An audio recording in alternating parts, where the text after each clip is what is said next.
It's your Locked On Flyers podcast for Monday, December 12th. Your daily dose of Flyers news, analysis, and high quality content that is not a fan of the loser point, Russ. Nope, never have liked it, never will. All right, we are going to talk about our two loser point games this weekend on today's show. Your Locked On Flyers, your daily podcast on the Philadelphia Flyers. Part of the Locked On Podcast Network, your team every day.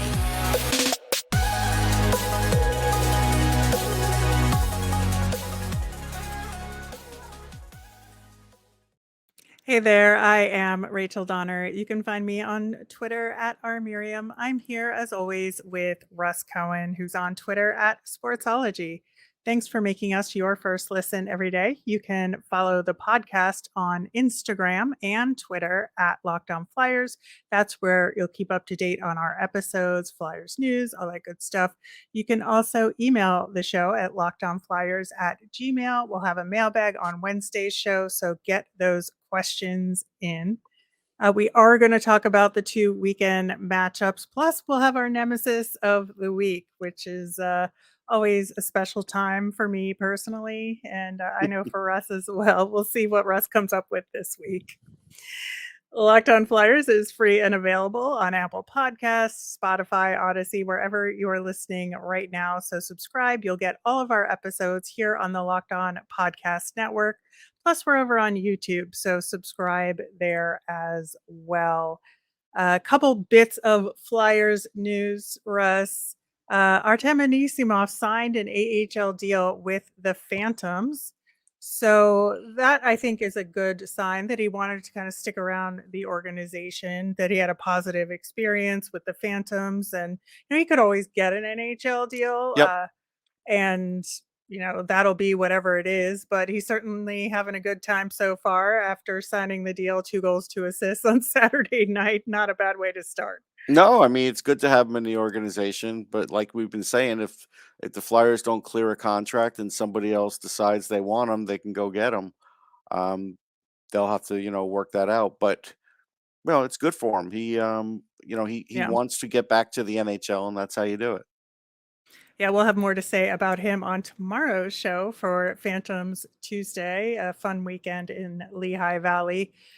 Cam York was in for Tony DeAngelo. We had surmised that maybe he would come in just in the Arizona game, but it turns out Tony DeAngelo had a family issue, so he was a healthy scratch for both of those games. And we're going to talk about him when we talk about these two weekend games, because I think he had a pretty good weekend overall. I think the game against Vegas was maybe a little better, but I think he was also more comfortable in the Arizona game. Yeah, I think that's fair. And actually, I said he was going to be in the Vegas game. Sorry to go against you, but I did. No, But fair. the only reason I did that was because I just felt like they were going to get him in and see right away. They did, and that game D'Angelo didn't have like a family matter. That was just I think that was just a plain old scratch, if you ask me. Now, are the Flyers better off without D'Angelo? There's a question there. There is a question there because right now I think if Cam York kept this level up, he's better than Tony DeAngelo, like in every way. Like, I'm Yep. sorry for people who like Tony and like his little bit of offense that he's giving, but you saw Cam York, what he's able to do when he's confident. Now, again, we have to see if he can keep that confidence going, but if he can, that's going to make it interesting. Based on the fact that D'Angelo has a 2-year deal, you would have to think Nick Seeler would have to be the one to sit. But again, I go to you, Rachel, and say that seems like an impossibility. Well, it does. And, honestly, at this point, rightfully so. I think Sealer's playing better than Yeah, Tony he's playing. DeAngelo Yeah, he's playing over. better than him. He is. Yeah. So I think Sealer deserves it at this point over DeAngelo. The only problem is, and this becomes like a cap issue. Um, we all felt that the money for D'Angelo was a little high for sure, and the fact that he got 2 years at that money was not going to be great.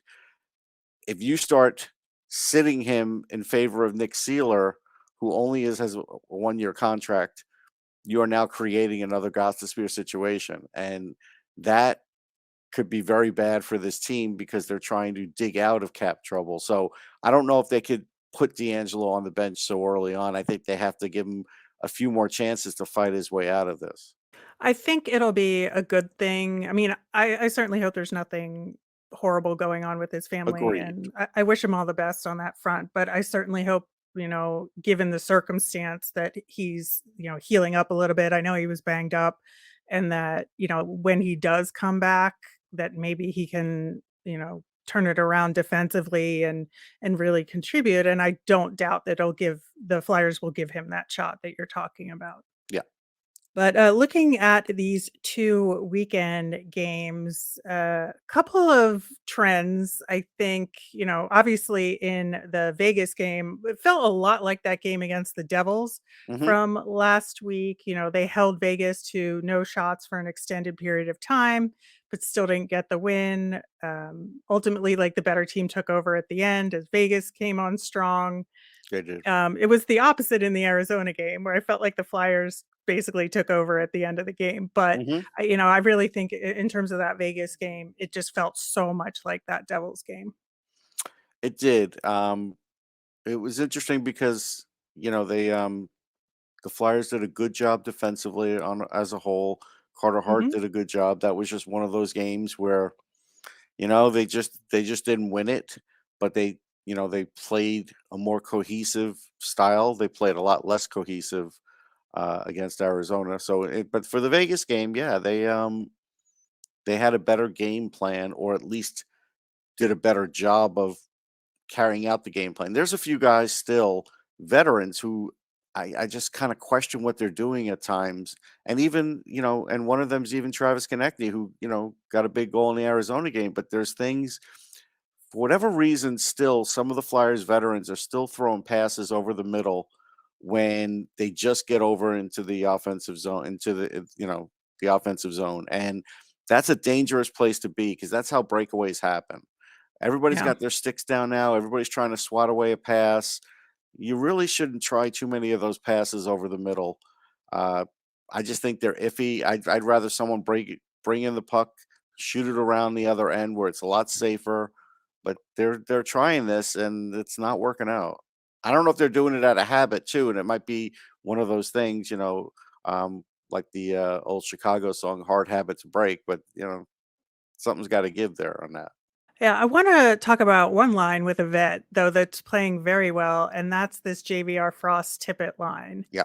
who, had a tremendous two-game series. Even in the game against Vegas, the underlying numbers for that line were really good. Hmm. At 5 on 5, 8 scoring chances, 4 of them high danger, which against Vegas is pretty impressive. I mean, they didn't have a lot to show for it on the board, but I think the chemistry was there. You could just see it building.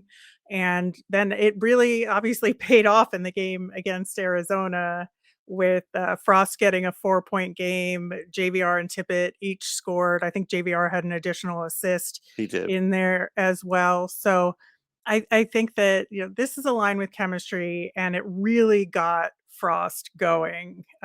Absolutely game of his career so far. Yeah, and this is why, we didn't want to give up on him because he's playing well in other facets of his game. And if you get the offensive part going, like we're starting to see, when that confidence grows, he's got the ability. You don't want to just build this guy off for another asset when you haven't fully realized his potential. It doesn't matter what round he was drafted. It doesn't matter what age he decides that it's going to break out. Everybody's different. It happens at different times, and I don't know if this will even be the time, but at least this is a start of something at least, and that's good, and that's what you want. Exactly, and, JVR looks like he's getting back into form as well, which is Hmm. really good to see. I thought he made some really good decisions, and, it was really funny actually, and to me anyway, I'm amused by these things. In the Arizona game where he and Frost did reverse of what they would normally do with Yeah, Frost behind the net yeah. and JVR scoring, except this time it was JVR behind the net and Frost scoring. So I just thought that was really funny. But we have so much more to talk about with these two games, including a 2D1 forward overtime setup, which I am very curious to see what Russ thought of that. We will do that coming up next. Today's episode is sponsored by Simply Safe. At Locked On Flyers, we believe home should be where you and your family feel safest, especially over the holidays. This season, give yourself and your family the gift of peace and protection with the #1 rated home security system, Simply Safe. And right now, Simply Safe is offering Locked On Flyers listeners 40% off a new security system. But don't put this off. Simply Safe's advanced technology is what I love the most. I can control the system from my phone with the app and even watch an HD live screen from the security cameras or monitor the wide variety of high tech sensors in every room. In an emergency, 24/7 professional monitoring agents use Fast Protect technology exclusively from Simply Safe to capture critical evidence and verify the threat is real so you can get your priority police response. Don't miss your chance to save on the only security system I recommend. Get 40% off any new Simply Safe system at simplysafe.com/lockedonnhl today. This is their biggest discount of the year, so don't wait. That's simplysafe.com/lockedonnhl. Check out the Locked On Sports Today podcast, from the games that matter the most to the biggest stories in sports. Go beyond the scoreboard and behind the scenes with local experts and insights only Locked On can provide. Locked On Sports Today, available on YouTube and wherever you get your podcasts. Russ, I want to talk about this 3-on-3 overtime since we saw two of them this weekend. Mm-hmm. And it's something we've talked about in the past with the Flyers. They are now 0 for 6 in the OT this season, which is Yep. not great. And they tried something different this time around, and that was putting 2D and 1 forward out. And they did that in both of the games. I thought, to some degree, it was a good idea, but it ultimately, they lost both games. So how do you evaluate this, Russ? I hate it. There's a reason you don't do it. What this screams is we don't trust our forwards uh, playing both ends of the ice. So we're going to put two defensemen there and slow things down. Well, that's great, and for a little while you can control the puck, but these better be defensemen that can put the puck in the net. Because if they're not, guess what? The other team ends up getting it. The other team gets a higher skilled guy who gets it. All of a sudden, like in the Arizona game, you see they start playing with the puck back and forth as they spread out. Doesn't matter if you have any defensemen on the ice at that point, you're going to lose. And so I don't think you could put the foot on the throat of the opponent with 2D unless you're a team that's got like Eric Carlson and some other fantastic offensive defensemen. So the Flyers aren't in that position, so I didn't think it was a good idea. Yeah, I have more mixed feelings about it. I think that it was worth trying. That's Oh, I for didn't say it sure. wasn't worth trying. Sure. I mean, I would never do it again though. Yeah, I don't know that I wouldn't, but I would make some potentially different choices because I think that, especially in the Vegas game, having Sanheim and York out there together actually is a really good idea. I thought, with Lawton taking the face off and then getting off the ice and TK coming out, I thought that was a really smart idea and it worked. Sanheim had a really good chance right away, and he is a shooter. He can get those opportunities. I think York is a guy that can score as well. So it was a good idea. It was just that, unfortunately, in that game, you had Hayes make the mistake that turned it over. Hmm. And so to me, at that point, there were two forwards out there. I'm not sure you put Hayes out on the 3 versus 3 anymore I'm with at you this on that. point. I would keep them off.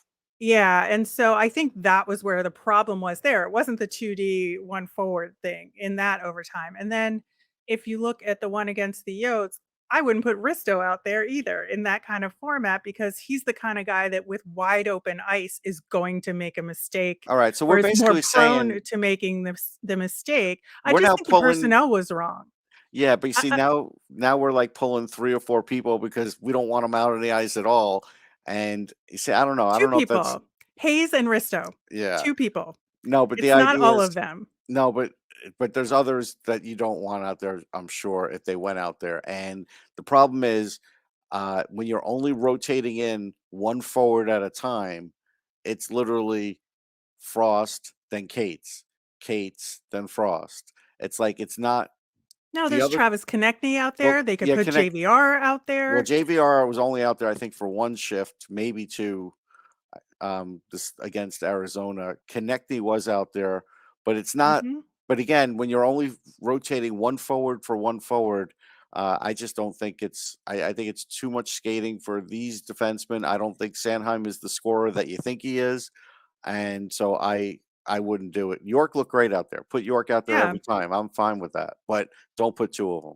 That's just me. Well, yeah, and that's why I say it's mixed. I mean, I Yeah, think that in the game against Arizona, they didn't get to the 2 forward portion of it right. effectively. They just didn't. No, So, I think that eventually they probably would have if they hadn't lost the game at that point because you wanted to rotate more guys in with fresher legs and get another forward in there, and I think they could have put Tippett out there, a little more. So, I think that there were that's fair. They probably opportunities. should do that. Yeah, so I think there was ways to make it work better. I'm still not 100% sold on it overall, but I think they could do it more efficiently, and I wouldn't mind if they tried it again, depending on the circumstance and who they were playing. Well, they'll do it again against Colorado because that's what's happening lately. Oh god, I certainly hope not. Just to make it later on us to report on it. We did bring up Carter Hart, one good game, one not so good game. We thought maybe they would put, uh, Sandstrom in against Arizona. I still think they should have done that, to be honest, and it's I do not just too.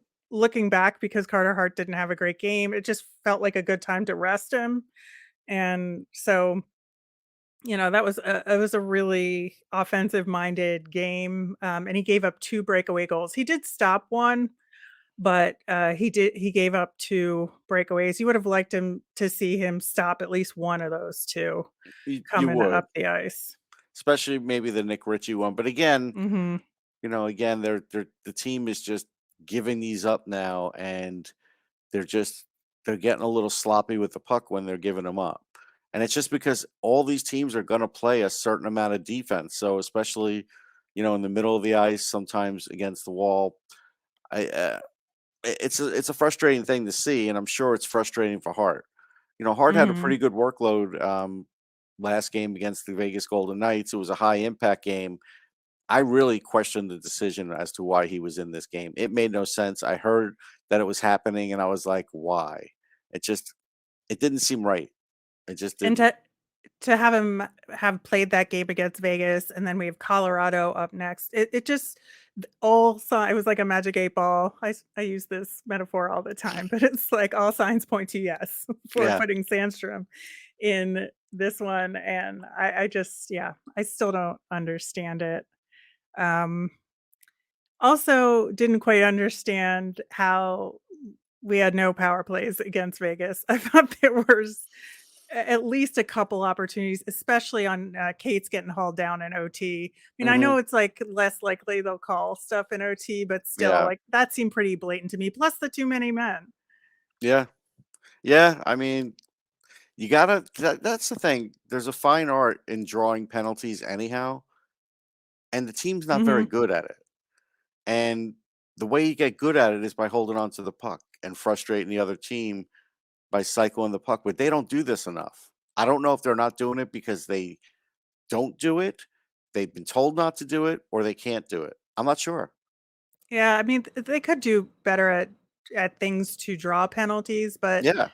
I don't know. I still think they kind of got hosed a No, little no, I bit don't in that disagree. game. I don't disagree, but I'm just saying overall, like season wise, that Yeah. game, yeah, I get what your point is. Season wise, it's just not enough. Like they're just not doing that enough. Also, still not great at the face-off. They got completely wrecked Yeah. by Hayes was Vegas on that one. 40%. I mean, Oof, it Barrett was Hayton, ugly. yeah, Barrett Hayton took him to school, and in Arizona. Like it was, Hmm. again, face-offs, veterans should be doing better on this. Cates is actually doing better than Hayes in a lot of cases. I'm not sure. I can't give you the answer as to why it's happening.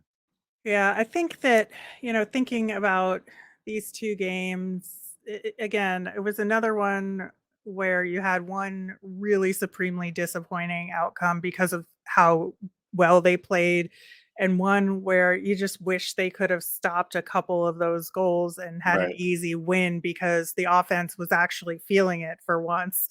And it felt like they overall could have had a much better outcome in that game, and it just wasn't there.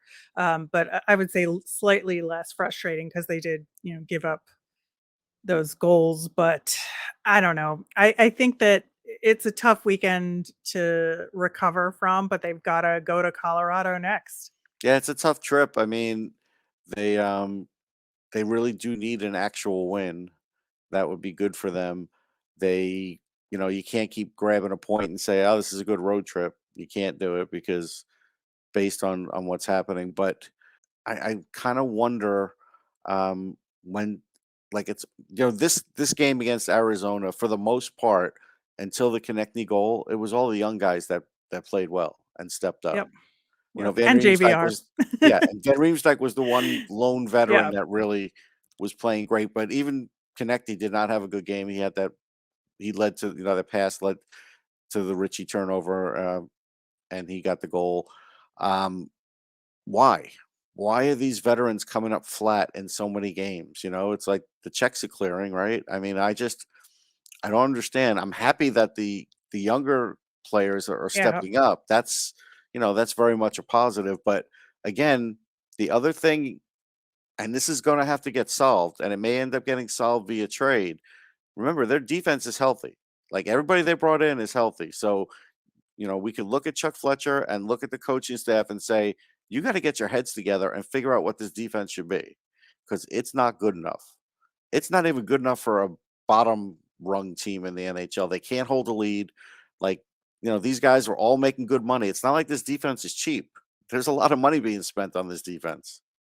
There is. Again, I'm going to choose to focus on the young kids playing well in this one because it's certainly something we've been needing to see, Sure, you can. and knowing that those other things are in fact true, but also just focusing on the good that we got this weekend. Because in our next segment, we are talking about our nemesis of the week, and we can get all of that frustration out in that one after this. Today's episode is brought to you by BetOnline. BetOnline is your number one source for sports betting information, stats, news, and analysis. You can get the latest odds and trends for every professional and amateur league out there, from football to basketball, soccer, esports, and of course the NHL.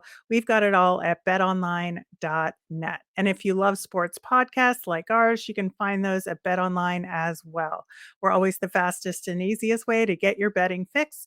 Head to the website today or use your mobile device to learn more. Bet online, where the game starts.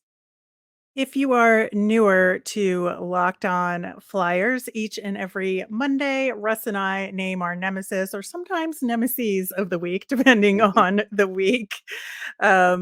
We look around the world of the Flyers or the NHL or hockey in general and say, what is bothering us the most for this upcoming week? And last week, speaking of the word frustration that I said right before the break, that was our nemesis. That there was so much potential there, but so much disappointment. And we knew that this road trip was coming up with some tough opponents, and that they really had to find a way to have positive results. And I think that we it was not a good outcome overall. Obviously, we got those loser points, but I think that, we can wipe the slate clean, move on to our nemesis this week, which I think is scoring against the good teams, because we know that scoring has been a real struggle for this team, especially over the last month or so. And